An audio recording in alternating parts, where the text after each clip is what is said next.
It's been an insanely busy couple weeks around Walt Disney World. The opening of Disney World's new nighttime parade, Disney Starlight Dream the Night Away, and Test Track 3.0 opening in the same week. We've seen the closing of Rivers of America, Liberty Bell, and Tom Sawyer's Island, and joining those tomorrow, as of this video going live, is the current iteration of Buzz Lightyear's Space Ranger Spin, which is getting a massive refurb to be more in line with the other 5 versions of Buzz Lightyear Dark rides around the world, or should I say 3, since 2 of those are gone. So I thought it'd be fun to give my thoughts on all of these updates so that I got something documenting what I currently think leading into the new changes that will be announced at D23. So let's go ahead and get started. We're going to start with the closure of Rivers of America. Arguably, this is still the biggest change right now. Disney announced that Piston Peak will be replacing the Rivers of America, the Liberty Bell, and Tom Sawyer Island with 2 new attractions, combining the cars with a focus on the national parks. As of last check, they were still slowly draining the river, so we probably won't see too much progress here for a good month or so, at least. But maybe they'll have something new about it during D23 at the end of the month. I think my biggest concern with the new land at this point is that Haunted Mansion is going to have a completely different vibe since it will be no longer next to a body of water. And the queue is honestly going to be really hot during the summer, even more so than it is now. But hopefully they've learned from the complaints about Toy Story Land and have also been seeing the complaints about Epic Universe and will plan for some proper shade around the area. I will say the new concept art for Piston Peak makes the land look really cool, but Disney doesn't exactly have a one-to-one track record with bringing concept art into reality, so I'm very interested in seeing what happens when they actually get to start building. Honestly, I don't know if this is a good change or not, but the inclusion of at least part of the Rivers of America and the new concept art is a significant improvement over the original design that basically completely removed water from the area. Moving on to Test Track 3.0, I got to ride this during a cast preview thanks to a friend, and I gotta say, as much as I missed the design studio, not having essentially 2 merge points is a massive upgrade to the speed at which you can get through the queue. It is still very busy from what I've seen, but now all of that time is in a proper queue rather than waiting for a roughly 5-minute pre-show and then having to get back in line. I did get to do a second ride through, and I think the slight changes to the queue and to the ride were very good additions between the previews and the actual opening.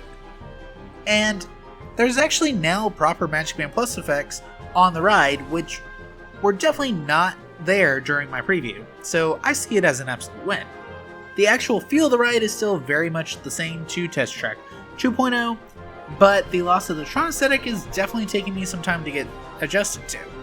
It'll be up to personal opinion on whether or not this was a good change or not, but it's definitely worth at least going for a ride, and, maybe you'll like it more than Test Track 2.0. I'm still on the fence.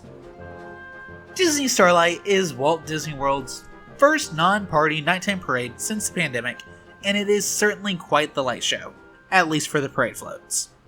This is absolutely a net positive addition, there is no doubt about that, but it feels like there could have been a bit more going on between the floats, and definitely a bit more interaction from the characters on the floats. Hopefully these are things that will change with the parade as Disney leaves the initial launch period for it. I have seen a lot of people arguing which properties should have been included and which ones shouldn't have been, and I'm just gonna say it, just because a property is popular doesn't mean it needs to be in everything. I think every property used in the parade fits to some degree, and even the weakest links work fairly well within the dream or wish being the critical linch point that drives the stories. Now, is this an improvement over previous parades? Or even comparable to what Disneyland has with Paint the Night? Arguably, no. However, I will take the fact that Disney is still adding entertainment to the parks as a win, even if it could have had a little bit more going on. The wands and Magic Band Plus going off in time with the floats is a fun addition, though the limited color palette for most of the show leaves a bit to be desired. Overall though, definitely good change, but there's room for improvement. Last but not least is Buzz Lightyear's Space Ranger Spin. My first Disney trip was in 2001, and this has been my favorite ride at the Disney World parks since then. It's changed a few times between 2001 and now with the removal of the Buzz Lightyear Star Command references, such as Commander Nebula, XR, and Booster, once Disney decided to bury the series. The fact that after almost 27 years, Disney has finally decided to upgrade the ride is very interesting, especially since there isn't really anything to take the capacity that will be missing from Buzz being down a whole year. Honestly, I expected it to wait until at least Piston Peak opened. However, this is probably one of the rides I would say needed the most tender love and care. The mural with Star Command and Planet Z that was brought in line with the other versions of the ride in 2022 really made the lack of attention to the rest of the ride much more obvious. The ride vehicles often spin out of control without constant holding of the joystick, the lasers on some of the vehicles can be an absolute pain to move, and more often than not, the Buzz in the queue is behind a curtain. Plus, the slide viewer has been broken since forever, as it's supposed to actually push down in time with the changing of the scene, which also hasn't been happening when the curtains aren't there. The ride has been in desperate need of this refurb for years. It's just gonna be such a massive change, especially with the blasters no longer being stationary and the new robot that, after rewatching the series, is completely unique to this version of the ride. I'm still going to be nostalgic for the longtime version of the ride, but I am hoping this will be a major win.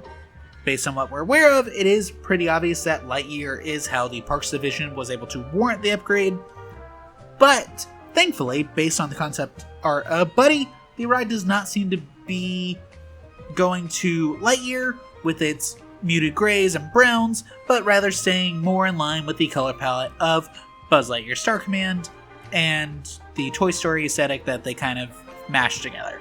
I am hoping this change ends up being super positive, but I guess we'll see if Disney has any updates between now and the reopening, because I will be talking about those when they come around. Change is a major part of life, and that includes at the Disney parks. Basically, every park except for Epcot is in a massive state of flux around Walt Disney World, with Tropical Americas at Animal Kingdom, Monstropolis at Hollywood Studios, and Piston Peak at Magic Kingdom currently in some version of work. And I didn't even really touch on two of those, since I'd never get done if I went over all the changes that are actively happening. And to be fair, it's hard to tell if these will all be net positive changes. It's just kind of a massive waiting game right now, as the first of the major changes won't be done until 2027 at the earliest, and a lot of these are just minor changes like with Buzz or Test Track. So I guess we'll eventually see if it was all worth it. Anyways, thank you so much for watching, and I'll see you real soon. Bye!